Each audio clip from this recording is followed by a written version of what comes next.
John Fedro here with mobilehomeinvesting.net. Thanks so much for watching. In this quick video, we're going to talk about the different types of mobile home deals that you have access to in your area, what those look like, just sort of on a bird's eye view level, because there are some major differences.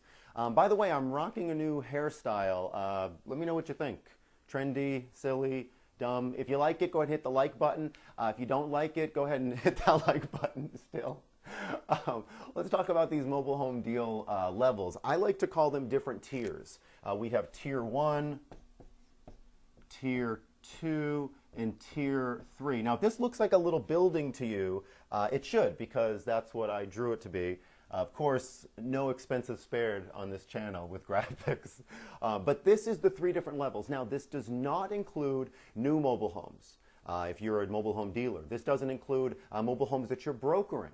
This doesn't include wholesaling mobile homes, or this doesn't include renting mobile homes either. So this is if you're buying a mobile home as an investor, you're cleaning it up maybe, you're not cleaning it up, and then you're reselling it or fixing it up or not fixing it up, and then you're reselling it to an end buyer for a profit, ideally for a profit. Now, let me say that with all of these examples, or the examples I'm going to give you and I'm going to show you and things like that, these are nice homes. They're decent, very livable homes that are attractive. And if they're not necessarily livable, they're attractive in other ways. They're good terms, they're good payments. It is a win-win transaction. These are not terrible homes for terrible prices.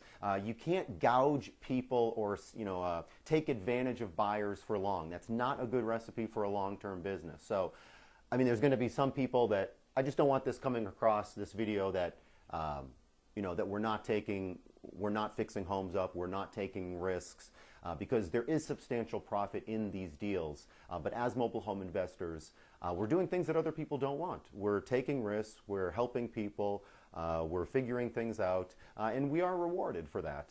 With that said, that does take time, it does take effort, it takes a lot of work daily to get up to a point where you're well known and you're doing regular deals. And again, we want to have a good word-of-mouth reputation, so this is not taking junky homes and selling junk for astronomical prices. Okay, so I think I've said enough there. I can get off my soapbox. Tier 1, this is, and I kind of made a building because at the penthouse level, not everyone has access to that because it's a little bit more money. So the first level, most of the case studies or the deal reviews or the deals that I do on this channel are going to be from the tier 1 types of mobile home deals. And very quickly what that looks like, you're going to be all into it for less than $10,000. Okay, all in for $10,000 or less. And I really mean less. If it can be $1,000 or $2,000, that's where it should be. It doesn't have to be $10,000 because I said $10,000. So $10,000 or less for these tier 1 deals. Now, when you make your money back, if you're selling it on payments, selling it for cash, we always try to quadruple our money, triple our money, at minimum double our money when we're selling for cash. When we're selling for payments for seller financing, I want to make sure that you recoup all of your money in 6 to 12 months or less. Meaning definitely or less. If you can make your money back with the down payment from your buyer, then so be it. And this money all in, this is for the acquisition cost, it's for the holding cost, it's for any repair cost and cleanup and labor. So that's all in for under $10,000. You're making all your money back, 100% ROI in 6 to 12 months or less. You're making $300 minimum per month. And that's, of course, over lot rent. Something I should have mentioned before, which I'll make sure to put in the title of this video, is this is for inside of parks. On land, there's definitely a different sort of litmus test to figure out, is this going to be a good deal? And by the way, you need to know what you can sell homes for before you ever make any purchase offers. Okay? You have to know what you can sell them for, because how do you know what offers to make if you want to make your money back in 12 months or less? You have to know what people are going to pay. And not what they're kind of thinking about paying, but what they really are paying. So $300 minimum, and then the last is a 60-month term minimum that you're collecting this payment. So if we do some quick math, $300 multiplied by 60 months is $18,000 right there, plus a down payment you're over $20,000 with most homes at the tier 1 level. Again, you're definitely less than 10,000.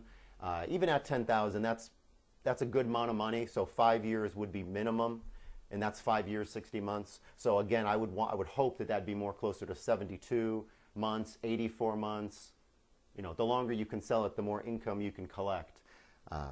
That's tier 1. Tier 2, there are a couple examples. By the way, click or go in the description below, and there's a bunch of, I've sort of, not all of them, but I've given you a few examples of, these are tier 1 deals, these are tier 2 examples, these are tier 3 examples.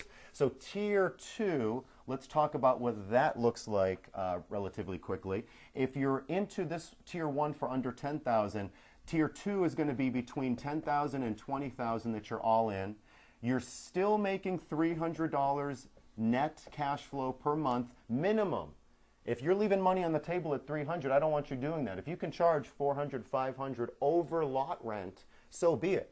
So $300. Now, you're selling for a minimum, not of 60 months, but of 120 months minimum. If you have 10 to 20 grand into a home, keep in mind these are newer. These homes are from the 60s, 70s, the 80s. These homes are from the 90s, possibly the early 2000s. And they're a little bit bigger, they're a little bit newer. You're going to have more money into them. Again, acquisition cost, repairs, holding cost, $300 minimum per month, 120 months minimum. And now you're not making your money back in 6 to 12 months. I mean, if you can, that's great. But if you don't, that's okay, because anywhere from really 12 to 18 to 24 months or less, if I can write, you're going to have 100%, or you should be shooting for 100% ROI. These deals, I'm telling you what can happen.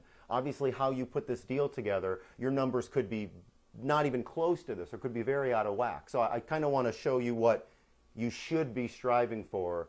This is based on my personal experience, also secondary experience. Now, tier 1 and tier 2 mobile homes, these are available in most areas around the country, because these homes are going for, well, they might not be going for under 10,000 when you find them, but we're buying them and we're all in for under 10,000, which is in most areas of the country. In fact, in every state. I know I'm going to get some non-believers by saying that. You will have to drive maybe away from the coastal areas, away from the metropolitan areas, but these deals are available in every single state except for Hawaii, because there's no mobile homes, or very little mobile homes in Hawaii. So these are available in every state. These are available in every state. These are available, I'm not sure about in every state, but I would imagine so. But we'll get to that in just one second. But I do want to point out that these are available in every state. These are available in every state. You may have to drive a little bit to get to your bread and butter, but these should be your bread and butter deals. Most of your homes are going to look like this. They're long-term, they're cash flow deals. Now, tier 3 mobile homes, these are in high demand areas. These are in areas where a mobile home can sell for $100,000 cash, or bank financing, or $80,000 or $60,000. If you're thinking areas of California, the West Coast, the East Coast, the coastal areas, metropolitan areas, downtown type of cities, then you're probably right. Lot rent is going to go up. And the reason that these homes can, these tier 3 homes can sell for so much is because they're in a great location. People want to be there. They're new homes, or they're newer homes, most likely. They're upgraded, they're remodeled, they look really nice, and you're selling them to somebody that doesn't need to make payments. They're going to go to a bank. Well, they're going to make payments to a bank, but they're going to go to a bank to get financing, or they're going to pay you cash. They sold their home over here, now they're taking that money and they're buying these tier 3 homes. Let's look at the numbers, because if you're ever into a home over $20,000, that's a lot of money for a mobile home. I know for regular properties that's not anything, but for a mobile home that's huge. So a mobile home in a park, if you're over $20,000 invested, you can consider this more of a fix and fast turn property, or fix and flip, where you're into it for over 20. I want you making your money back right away. I want you quadrupling your money, 3 timesing it, doubling it. You have to know that, if you put 20 into it, or you buy it for 20, you put another 20 into it, and you have 40 grand into it. I don't want you selling this on payments and it taking years to get all your money back. I want you getting your money back out to then reinvest that into less expensive properties that you can hold for long term. So there's absolutely homes that you can sell for $80,000, $100,000 or more. But again, you just have to kind of know what you're getting into. You have to know your exit strategies well before you ever get into the deal. So I really hope that that made sense. I'll get out of your way so you can see all of this. And I hope, again, that that just gave you more clarity. It's nothing that maybe is going to blow your mind or anything, but I do want to give you more clarity with regards to just knowing sort of what you're looking at and being aware of the area. I mean, if you're in a downtown metro city hub where people are just, the supply and demand is, well, there's very little supply and there's huge demand, that's going to seep over into the mobile homes. And if you're downtown or in a place with a high demand area, mobile homes are going to be expensive. And in those parks, there's comps of places selling for, again, a lot of money. And then for the other two, the tier 1, they're tier 2, again, you have access to those in most areas. The reason I said you might not have access in all areas is because I don't have experience in every state doing a tier 3 deal. So that's why I'm apprehensive on saying that. But certainly you know your area if you are seeing mobile homes regularly sell. And it will usually be 1 or 2 specific parks. You'll have like just a street with 5 parks and really only 1 park for some reason. They're all decent looking, but 1 park, people buy and sell in large amounts of cash in that 1 park for some strange reason. Now, it might not just be that 1 park, it might be every park, but you might just see that, okay, then this 1 park, places do buy and sell, and a tier 3 deal would be relatively safe. But I don't want you getting into this deal and then realizing, oh, I can't sell it. I made a mistake. That's a terrible, that would not be the worst thing in the world, but that'd be a terrible situation to be in. Anyway, hope that made sense and this wasn't too confusing. Just been me rattling on now for the past 10 minutes or so. Thank you so much for watching. If you have any questions or concerns, never hesitate to comment below. Reach out to me personally, support@mobilehomeinvesting.net. If you have any questions, support@mobilehomeinvesting.net. I'm John Fedro. Thanks so much for watching. Bye-bye.